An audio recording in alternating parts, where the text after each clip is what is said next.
आज तुम्हारे विवाह के दिन तुम यहाँ आओ मेरे पास।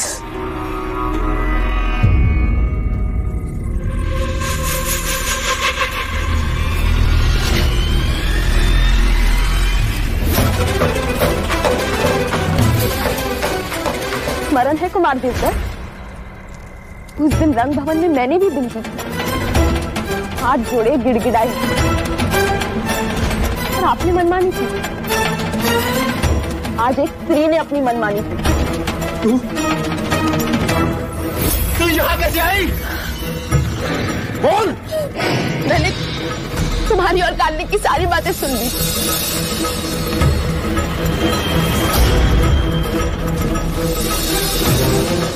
और मैंने ये निर्णय कर लिया, चाहे कुछ भी क्यों ना हो, मैं राजकुमारी यशोधरा की रक्षा करूंगी। अरे राजकुमारी जी, अच्छा अब हमें यही मिल गई। देखिए ना, युवराज कब से चौसर खेल रहे दूसरे कुमारों के साथ। युवराज यहाँ है? पर मैं तो ये संदेश देने आई थी कि हल्दी लगाने के बाद आपको महल के बाहर जाना मना है। क्या सोच रही आप? कुछ नहीं। अरे राजकुमारी जी, आपके चुनर पे तो मेहंदी लग गई, आपको ये बदलनी होगी। चलिए मेरे साथ। मैं उनके साथ उनके कमरे में गई और उनकी चुनर मैंने ओढ़ ली। हालात से तुम्हारे सैनिक मुझे राजकुमारी समझकर यहाँ ले आए। तुझे पता नहीं है, तुझे पता नहीं है तूने क्या किया है? पता है। जिस मनुष्य ने औरतों को सम्मान दिया है, उसने एक छोटा सा काम किया है।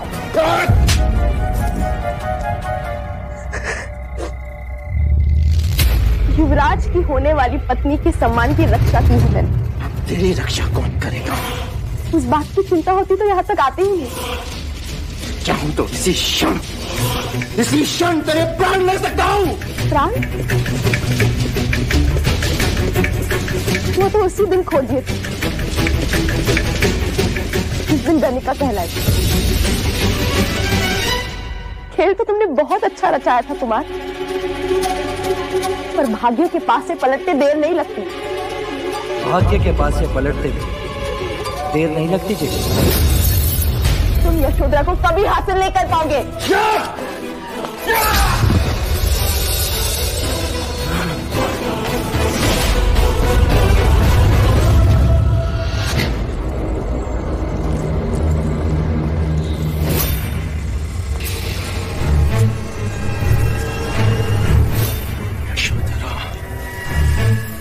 यशोधरा, यशोधरा!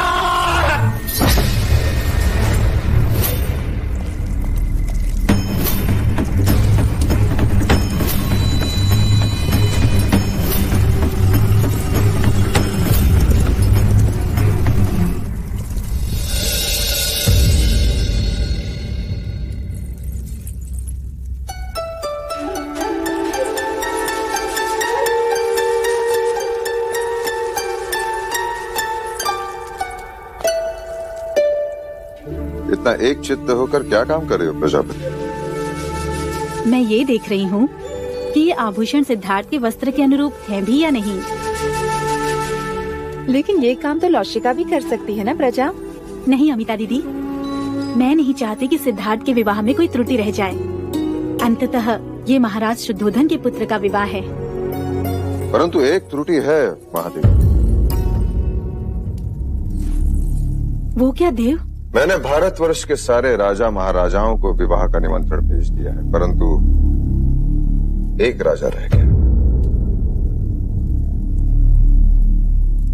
आप किसकी बात कर रहे हैं देव? तुम्हारे छोटे पुत्र की।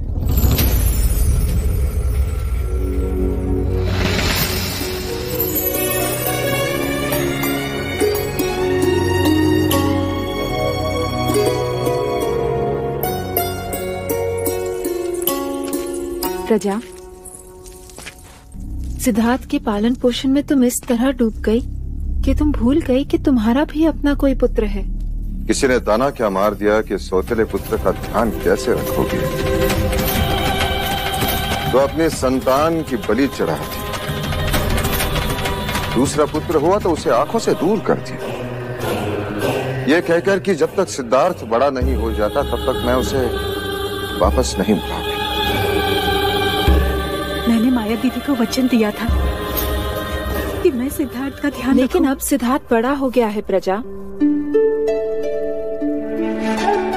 वो भी बड़ा हो गया होगा। सिद्धार्थ का ध्यान अब गोपा रखेगी और तुम भी अपने पुत्र को बड़ा होते हुए देखना।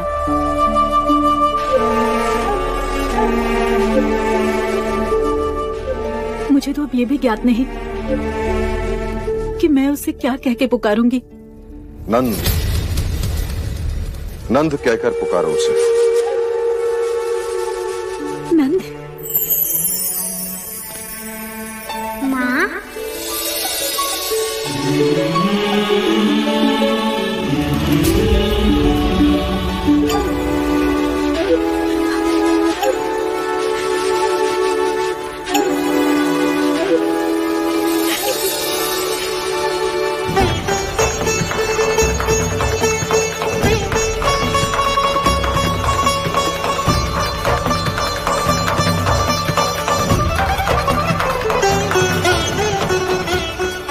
मेरी माँ हो, तुम बांसुरी बजाती हो, मुझे सिखाओगी?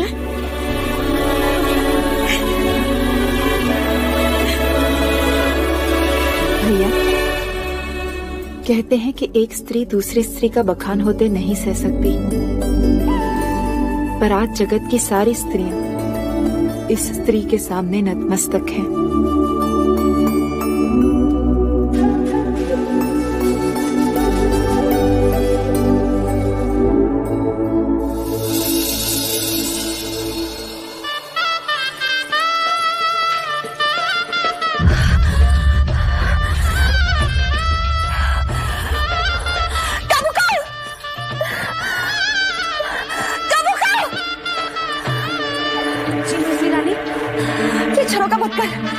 संगीत के सुर मेरे कान को डस रहा है।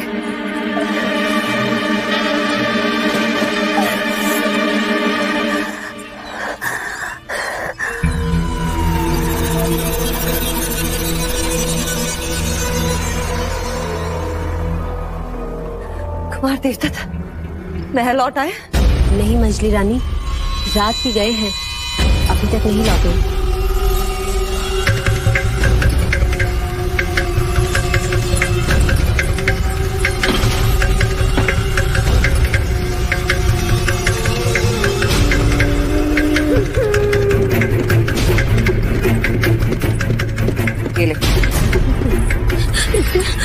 ले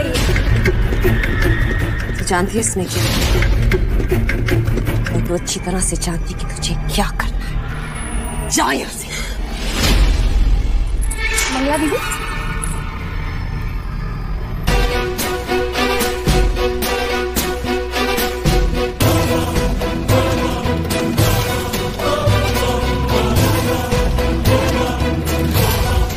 दीदी आप अब तक तैयार नहीं हुई? वहाँ महादेवी कब से आपके बारे में पूछ रही हैं। और आपके वस्त्र। कामुका जी,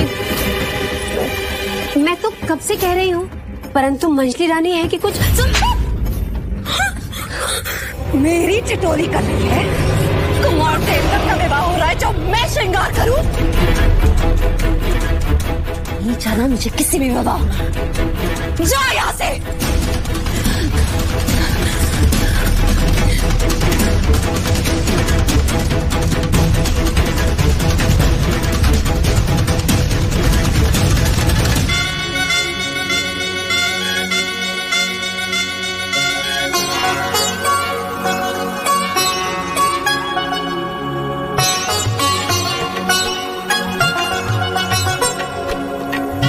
अमिता बुआ, ये आप क्या कर रहे हो?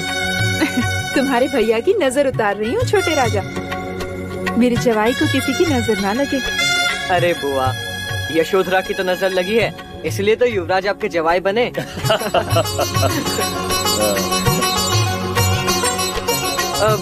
ये क्या है? जवाई के गले में घेरा। लो, बंद गए सिद्धार्थ भैया, अब इससे छुटकारा नहीं है। सोच लो।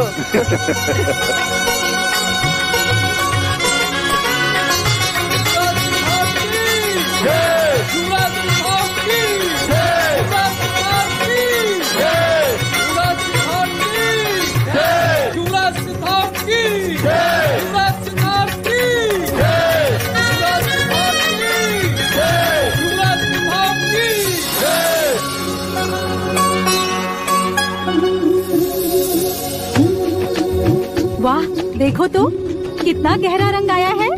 अर्थात युवराज सिद्धार्थ का प्रेम भी उतना ही गहरा होगा। अरे तुम लोग मेहंदी के रंग को छोड़ो, युवराज सिद्धार्थ मंडप में आ चुके हैं। जल्दी करो, युवराज मंडप में आ गए हैं और माँ भी बुलाने आई रही होगी। देखो तो कितनी जल्दी है राजकुमारी जी को मंडप में बैठने की।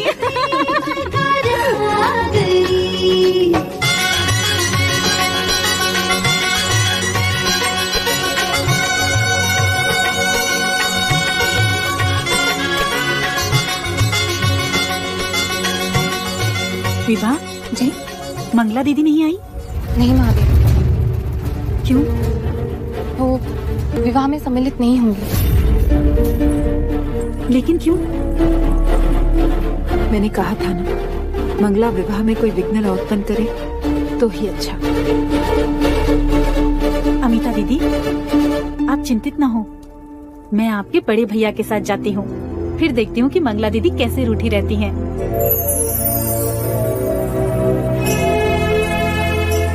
देव,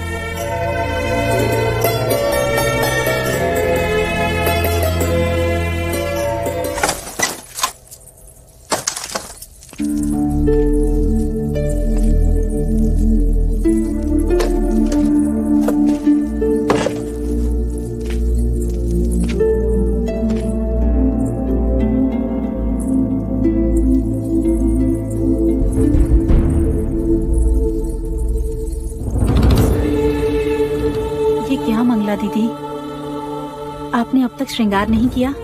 सिद्धार्थ कब से मंडप में पहुंच गया है? चलिए उठिए, देवदत्त भी न जाने कहाँ चला गया। उठिए मंगला दीदी। नहीं महादेवी। क्या हुआ मंगला? मैं पुनः अपनी जग हसाई नहीं करवाना चाहती महाराज। जग हसाई? अर्थात? वर्षों पहले हर्ष में आकर मैंने सबसे कह दिया था कि मेरा ब्याह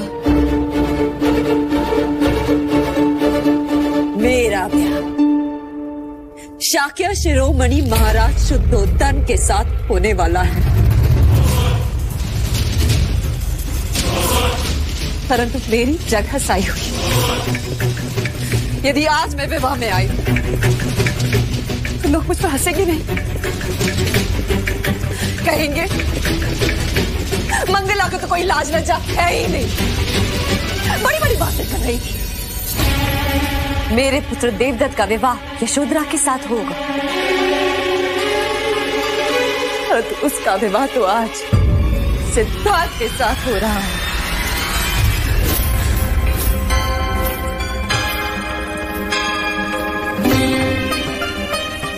तो क्या सिद्धार्थ आपका पुत्र नहीं है मंगला दीदी? यदि आप विवाह में नहीं आई तो क्या कहेगी कपिलवस्तु की प्रजा? क्या कहेंगे लोग कि राज परिवार में इतना कलह क्लेश? वही कलह क्लेश कोई ना देखे, इसीलिए तो युवराज को समझाया था।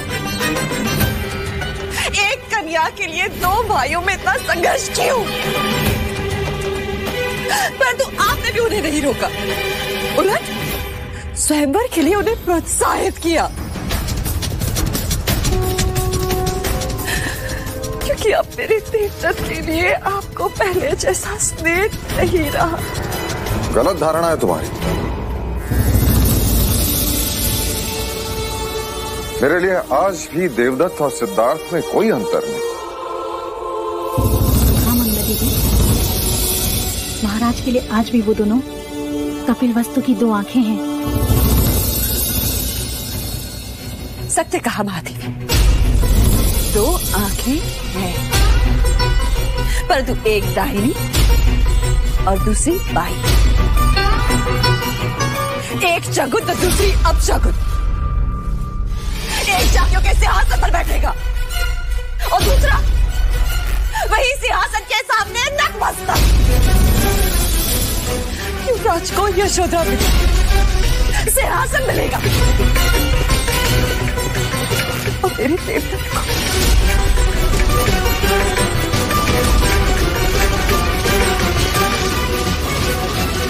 मैंने निश्चय किया था कि जब सिद्धार्थ का राज्याभिषेक होगा तब देवदत्त के नाम पर भी उत्तर का प्रदेश कर दिया जाएगा, ताकि दोनों कुमार अपने अपने शाक्य सीमाओं का विस्तार कर सकें और शाक्य संघ में हमारा वर्चस्व ऐसा ही बना रहे।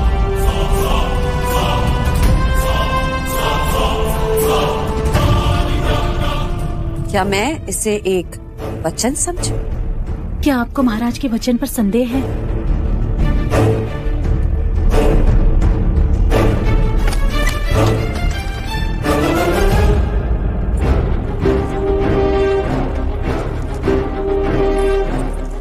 राज, तुम मंडप छोड़कर यहाँ क्यों चले आए?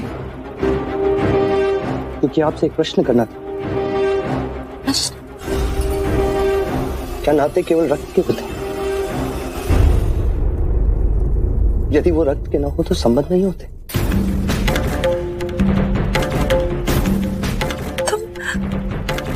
तुम ऐसा क्यों पूछ रहे हो? मैं आपकी गोद में खेला हूं, ज्येष्ठ के पीछे पीछे दौड़ा, काकाश्री से बहुत कुछ सीखा है मैंने। काकी माना कि ज्येष्ठ और आप मुझसे और गोपा से क्रोधित है, क्योंकि आपके मना करने पर भी मैंने स्वयंवर में भाग लिया। किंतु मैं ऐसा नहीं करता तो हम तीनों के प्राण पीड़ा से तड़पते, क्योंकि गोपा मुझसे प्रेम करती। मैं आपसे हाथ जोड़कर विनती करता हूं, आप हमेशा हमारे साथ रहना। आपका आशीर्वाद मेरे लिए उतना ही मूल्यवान है जितना ज्येष्ठ के लिए। अरे उठो सिद्धार्थ, ये क्या कर रहे हो? इस महल में सबको क्या हो रहा है? अरे लोग तो राय का पहाड़ बना देते हैं। मैं तो बस तुम्हारे ज्येष्ठ की चिंता में थी, इसलिए श्रृंगार करना भूल गई। अन्यथा तुम्हारा विवाह हो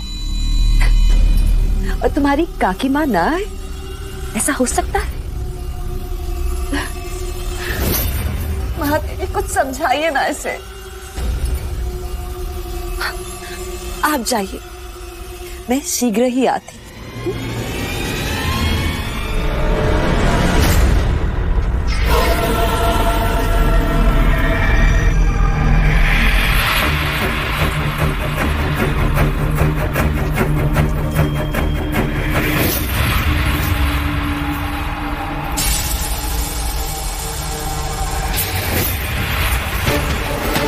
कौशल नरेश महाराज प्रसन्नजीत की, कौशल नरेश महाराज प्रसन्नजीत की, कौशल नरेश महाराज प्रसन्नजीत की, कौशल नरेश महाराज प्रसन्नजीत की, कौशल नरेश महाराज प्रसन्नजीत की, कौशल नरेश महाराज प्रसन्नजीत की।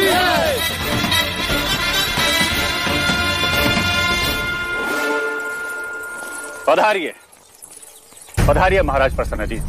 शाक्यों के कपिल वस्तु में आपका स्वागत है।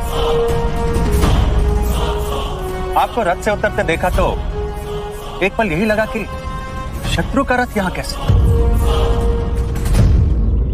हम तो भूल ही गए कि संधि करके आप अब हमारे मित्र हो।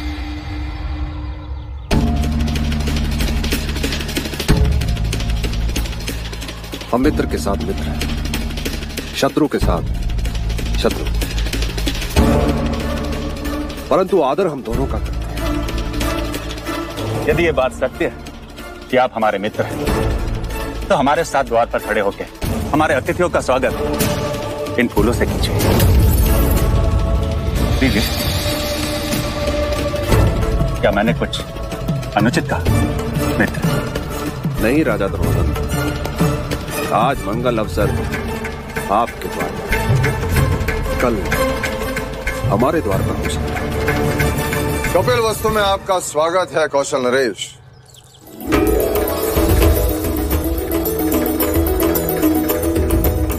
कौशल नरेश, राजा प्रसन्नजीत, आपका आना हमारी मित्रता के लिए अत्यंत शुभ संकेत है। पहले हम मनुष्यता के शुभ संकेत से तो मिलने। कहाँ है युवराज सितार? आइए महाराज आइए। कौशल नरेश महाराज प्रसन्नजीत की। कौशल नरेश महाराज प्रसन्नजीत की। कौशल नरेश महाराज प्रसन्नजीत की। कौशल नरेश महाराज प्रसन्नजीत की। कौशल नरेश महाराज प्रसन्नजीत की। कौशल नरेश महाराज प्रसन्नजीत की। आपकी उपस्थिति ने कौशल और शाक्यों की मित्रता पर मोहर लगा दी महाराजा प्रसन्नजीत। स्वागत है आपका।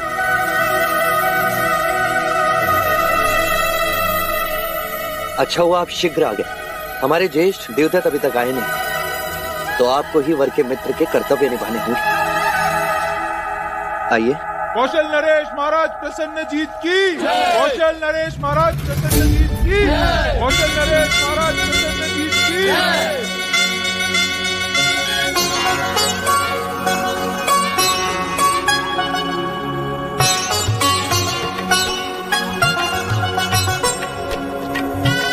कन्या को बुलाइए।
हाय महाराज, तो शाक्य राजा आपसे मंत्रणा करना चाहते हैं। मंत्रणा? इस समय? हाँ भाई महाराज, आइए।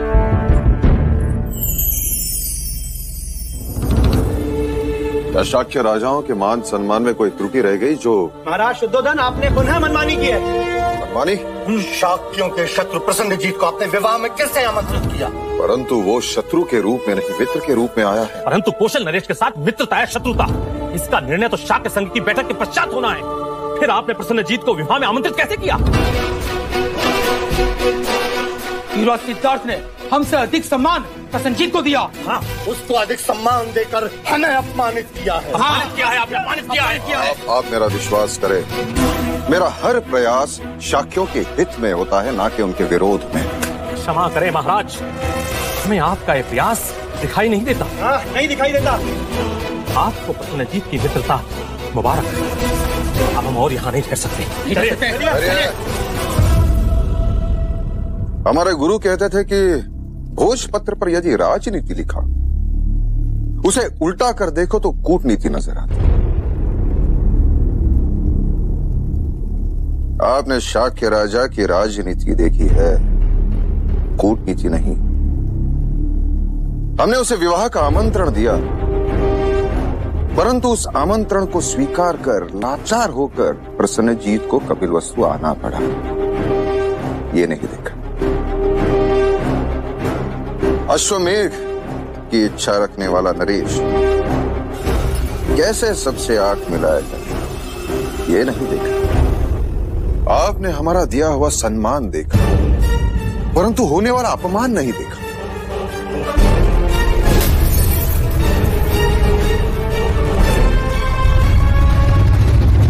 वरमाला पहनाने का समय हो गया है। लशिका,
अरे मारो कोई इसे, अरे मारो।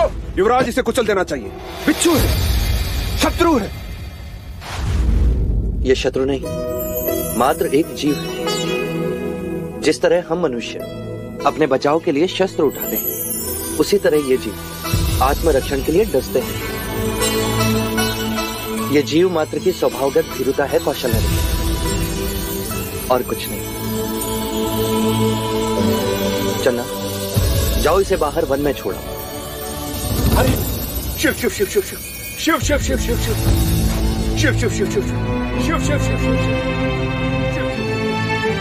युवराज, हमने आज तक आप जैसा मनुष्य नहीं देखा जो बिच्छू पर भी दया करे।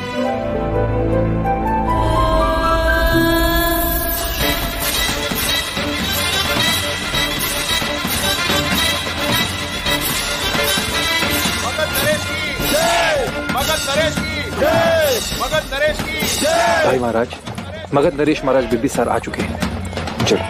मगध नरेश की मगध नरेश की मगध नरेश की मगध नरेश की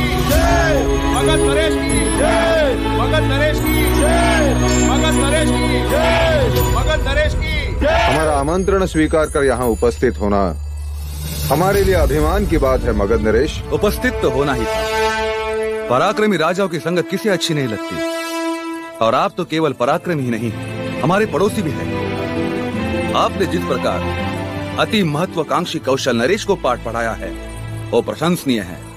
आपका स्वागत है।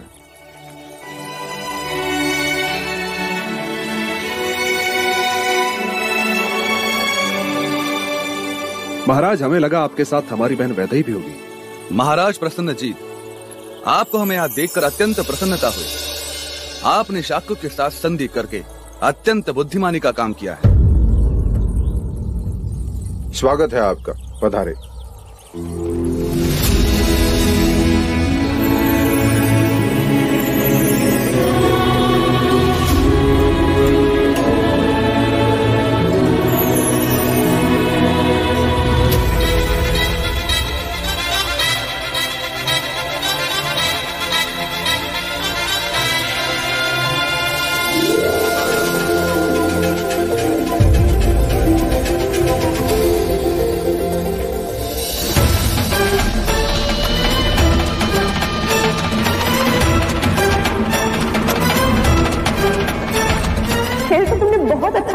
कुमार, तुम यशोधरा को कभी हासिल नहीं कर पाओगे।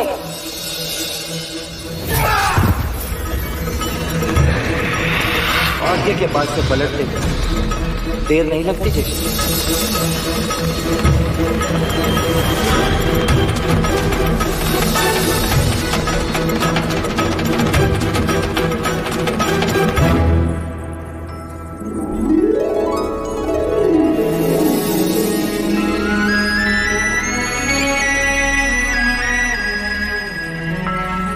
वैशाली नरेश की वैशाली नरेश की वैशाली नरेश की वैशाली नरेश की। नरेश आए हैं, अर्थात आम्रपाली भी आई हुई। हाँ हाँ, आम्रपाली भी।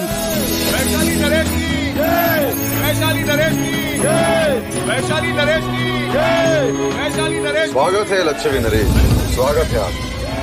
वैशाली नरेश की वैशाली नरेश की वैशाली नरेश की वैशाली नरेश। स्वागत है वैशाली नरेश की।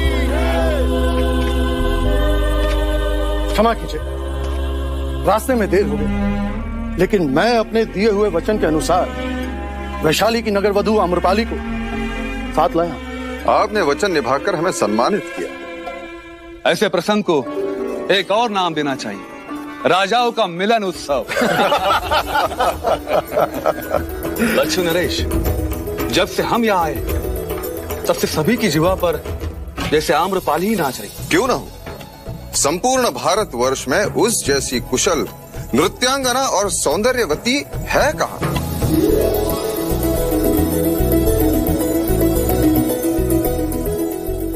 महाराज बिंबिसार, हमारे वैशाली में तो उसकी प्रशंसा में कहते हैं कि उसके रूप के आगे राजा अपना मुकुट, ब्राह्मण अपना शास्त्र, सैनिक अपनी तलवार और एक गृहस्थ अपना जीवन तक दांव पे लगा देता है।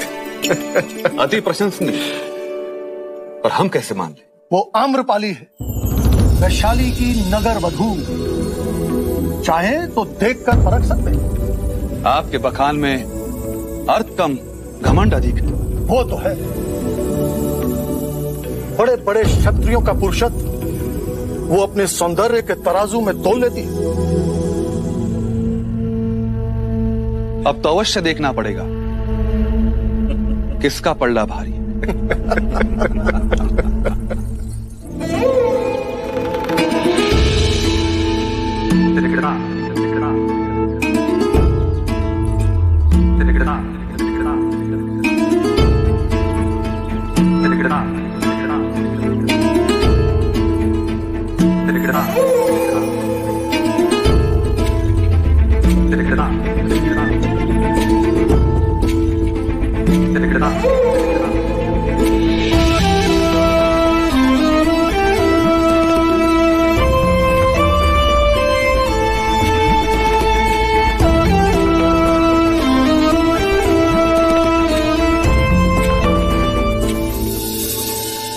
आयुष्मान भव, सौभाग्यवती भव।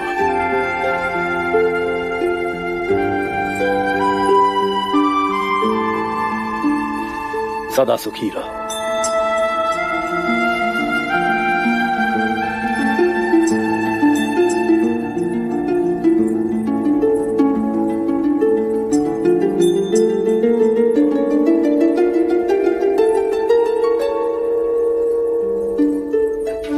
जीते रहो।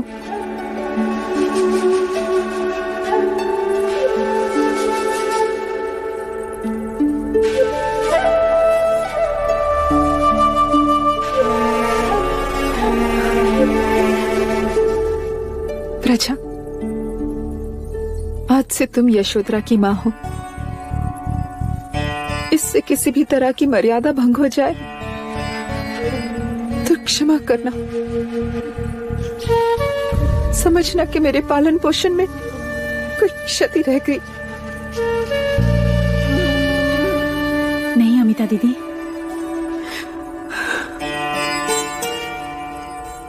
महाराज, आज से मेरी यशोधरा आपकी हुई। इच्छा तो बहुत थी कि अपनी पुत्री की विदाई देवता से करता। जी छोटा ना करे राजा धनपानी।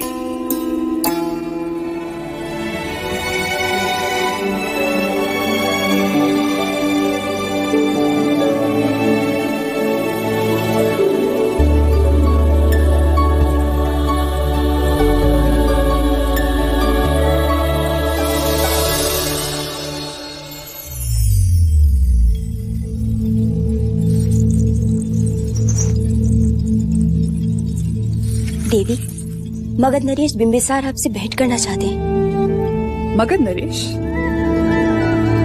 आमंत्रित करो उन्हें।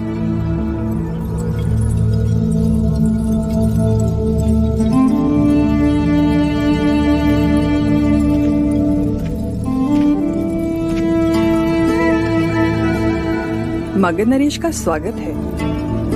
कहिए महाराज, आपका हमसे क्या काम? तुम पहली नगर वधू हो जो मगध नरेश बिंबिसार के स्वागत के लिए खड़ी नहीं हुई। क्या करे महाराज, विवश हूं। घुंघरू जो बांध रही हूं अधूरा नहीं छोड़ सकती। कला के भी कुछ नियम हैं। विराजिए। वाह, इतने वर्षों के पश्चात सौंदर्य और चातुर्य का योग एक साथ देखा। मैंने तुम्हारी इतनी प्रशंसा सुनी कि मैं स्वयं को रोक ना सका। सुना है कि तुम्हारा रूप किसी को भी मोहित कर सकता है। ठीक सुना है आपने। आप चाहें तो परख ले हमें। इतना आत्मविश्वास। कहते हैं कि विवाह के दिन वर को वधू से कोई विमुख नहीं कर सकता। यदि तुम कुछ देर के लिए सिद्धार्थ को मोहित करके अपने मोहपाश में जकड़ लो तो आप क्या हारेंगे? क्या जीतना चाहती हो?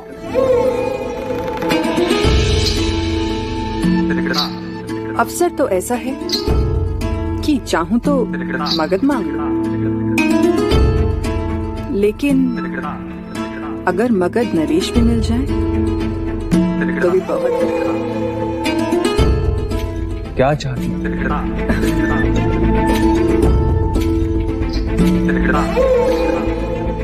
यदि आप हार गए तो ये बंधे हुए घुंघरू आप खोलेंगे, और यदि तुम हार गई तो मगध प्रदेश में मेरा एक भवन होगा केवल आपके लिए। अर्थात दोनों ही सूरत में मैं ही जीता आम्रपाली। कैसे? यदि मैं हार गया तो घुंघरू खोलते समय तुम्हारे चरण स्पर्श करने का अवसर प्राप्त होगा, और मैं जीता तो तुम्हारे चरण मगध में होंगे। सत्य कथा पुरुषार्थ कथा